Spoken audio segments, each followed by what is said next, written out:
समझदार बेटा। उठ जा नालायक, सुबह के 8 बजने को है, तुझे एग्जाम नहीं देना क्या? थोड़ी देर और सोने दीजिए ना पापा। तू उठता या फिर मैं तेरे ऊपर पानी फेंकूं? रोज गधों की तरह सोता रहता है, पेपर की कोई टेंशन ही नहीं है। और एक हमारा समय था जब हम पेपर में फेल होने के डर से रात भर पढ़ा करते थे, सो ही नहीं पाते थे। तो क्या आप उसका बदला मुझसे लेंगे? मैं 15 मिनट बाद उठ जाऊंगा, आप प्लीज जाइए, मुझे डिस्टर्ब मत कीजिए। इतना कहकर रौनक रजाई ढककर फिर से सो जाता है। तू ऐसा नहीं मानेगा, रुक मैं अभी पानी लेकर आता हूँ।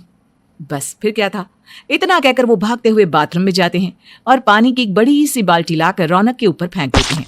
पानी पड़ते ही रौनक झट से उठ जाता है। ये आपने क्या किया पापा? अब तू उठेगा नहीं तो यही करना पड़ेगा ना। वैसे थैंक्स डैड, आपके कारण ना अब मुझे नहाने की भी जरूरत नहीं पड़ेगी। चलिए अब आप माँ से बोलकर मेरे कपड़े निकलवा दीजिए, तब तक मैं ब्रश कर लेता हूँ।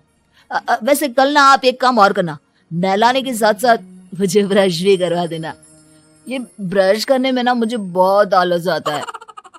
रौनक की बातों से अरविंद का मुंह खुला का खुला रह जाता है। वो अपनी पत्नी कमला के पास जाता है और रौनक की हरकतों के बारे में बताता है, जिसे सुन उसकी पत्नी हंसने लगती है। तुम अपने बेटे को समझाने के बजाय हंस रही हो। रौनक बच्चा है, धीरे धीरे सुधर जाएगा, आप क्यों उसके पीछे पड़े रहते हो? अभी नहीं सुधरेगा तो कब सुधरेगा? 10वीं क्लास में है रौनक, वो अब कोई बच्चा नहीं रहा। अरविंद के इतना बोलते ही वहाँ रौनक भी आ जाता है। क्या डैड, मैंने आपको एक काम दिया था, वो भी नहीं हुआ आपसे। अरे क्या हुआ बेटा? माँ, मैंने डैड से बोला था कि वो आपको बोलकर मेरे स्कूल की यूनिफॉर्म निकाल दे, लेकिन मेरे पीछे पड़ने के अलावा इनसे एक काम ढंग से नहीं होता। देख रही हो कमला, देख रही हो अपने लाडले को? अरे आप चुप रहिए जी। चलो बेटा, मैं तुम्हें कपड़े निकाल कर दे देती हूँ बस। ऐसे ही साल पर साल बीतते जाते हैं, लेकिन रौनक के रवैये में कोई बदलाव नहीं आता। वो पहले से भी ज्यादा आलसी और पूरी तरह अपने माता पिता पर निर्भर हो जाता है। 2 साल बाद पता नहीं कहाँ गायब रहता है पूरे दिन, अब तक तो आ जाना चाहिए था। अरे आप इतनी फिक्र क्यों कर रहे हो उसकी? दोस्तों के साथ खेल रहा होगा, आ जाएगा अभी। ये कोई टाइम है खेलने का? 10 बजने वाले हैं, इतनी रात में कौन खेलता है? कमला कुछ कहती उससे पहले ही रौनक वहां आ जाता है। मम्मी जल्दी से खाना लगा दो, बहुत भूख लग रही है। तुम्हें तब तक खाना नहीं मिलेगा जब तक तुम बता नहीं देते कि इतनी रात गए कहां से आ रहे हो। ओ प्लीज डैड, अब आप इसी पे प्रद्युमन बनकर मेरे सर पर बंदूक लेकर मत बैठ जाना। अपनी फालतू की बकवास बंद कर और बता कहां से आ रहा है। माँ अब समझाइए ना डैड को। बता देना बेटा, इनको भी तसल्ली हो जाएगी। आप बोल रही हैं तो बता देता हूँ, मैं दोस्तों के साथ मूवी देखने गया था, इसलिए देर हो गई। तो इन सब चीजों में मेरे पैसे उड़ाता है। कभी 1 रुपया कमाने के बारे में सोचा है तूने? जब देखो हवा की तरह पैसे उड़ाता रहता है। माँ अब आप इन्हें चुप करा दीजिए, वरना ना मुझे गुस्सा आ जाएगा।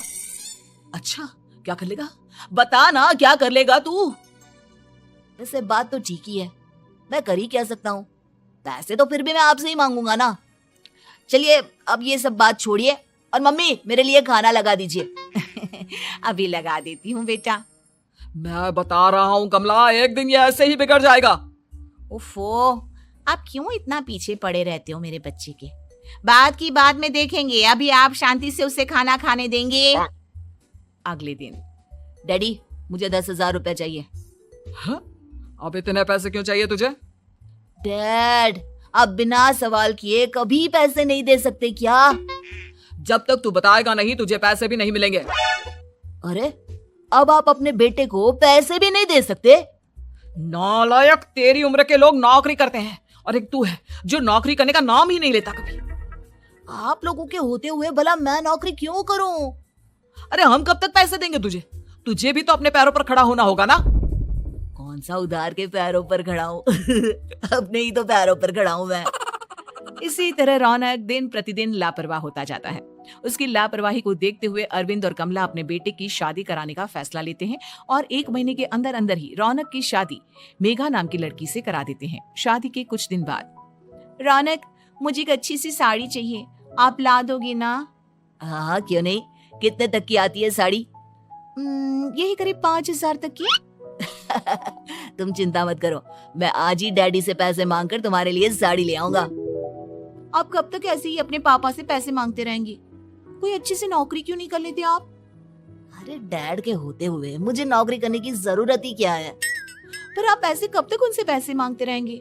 कुछ आपको अपने दम पर भी तो करना होगा ना।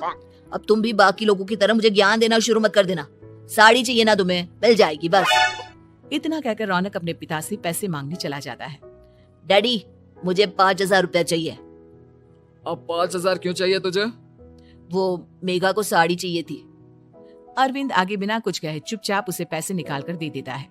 कुछ दिन बाद तुम्हें नहीं लगता कमला, रौनक हम पर पहले से भी ज्यादा डिपेंड हो गया है?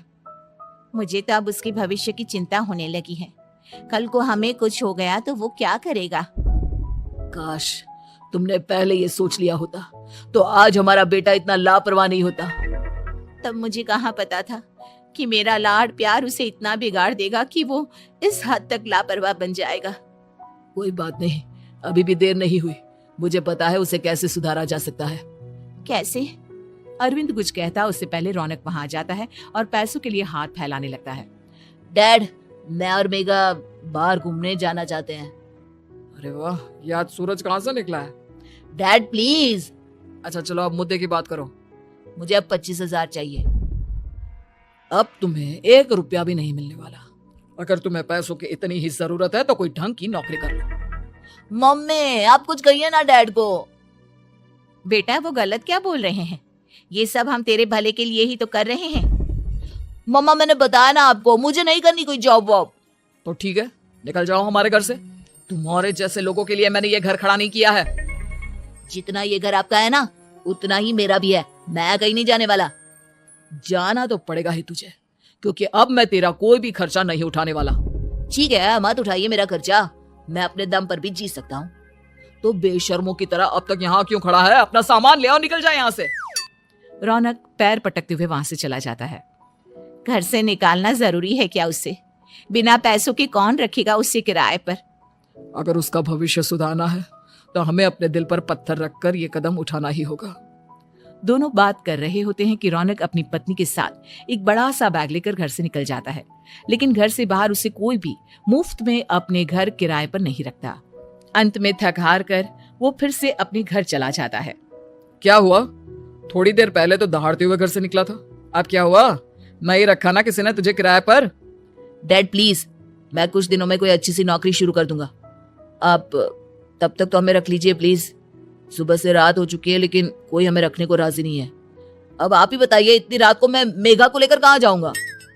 ठीक है, बहू की वजह से मैं तुझे घर पर रख रहा हूँ, लेकिन तू इस घर में एक बेटे की नहीं बल्कि एक किराएदार की हैसियत से रहेगा। 3 महीने हैं तेरे पास। इन 3 महीनों के अंदर अंदर मुझे तेरी पहली तनख्वाह हाथ में चाहिए, समझ गया? पक्का डैड, इन 3 महीनों के अंदर अंदर तो कोई बढ़िया सी नौकरी ढूंढ ही लूंगा मैं। ऐसे ही धीरे धीरे समय बीतने लगता है और अरविंद के दिए 3 महीनों में से 2 महीने बीत चुके होते हैं। पापा जी ने हमें 3 महीने दिए थे, जिसमें से 2 महीने तो बीत चुके हैं। अब ये आखिरी महीना बचा है। अरे तुम चिंता मत करो, आज मेरा ना 2 जगह इंटरव्यू है, दोनों में से कहीं ना कहीं तो जॉब लग ही जाएगी। अच्छा, all the best. Raunak interview के लिए निकल जाता है, जिसके बाद शाम में रौनक घर आता है। कैसा गया इंटरव्यू? आपकी नौकरी लगी या नहीं? अरे पहले सांस तो ले लेने दो अच्छे से। बताइए ना, मुझसे तो जरा भी इंतजार नहीं हो रहा है।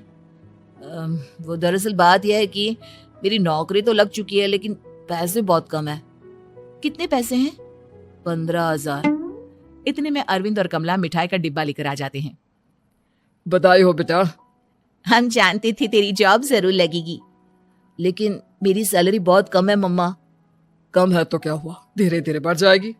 हाँ बेटा, हम तो बस चाहते थे कि तू अपने पैरों पर खड़ा हो जाए। मतलब अब आप मुझे घर से नहीं निकालेंगे?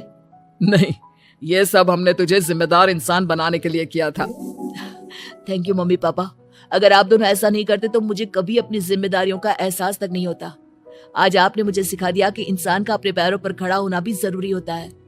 इतना कहकर रौनक झट से अपने माता पिता के गले लग जाता है और अपनी कमाई की पहली तनख्वाह वो अपने माता पिता के हाथ में सौंपता है।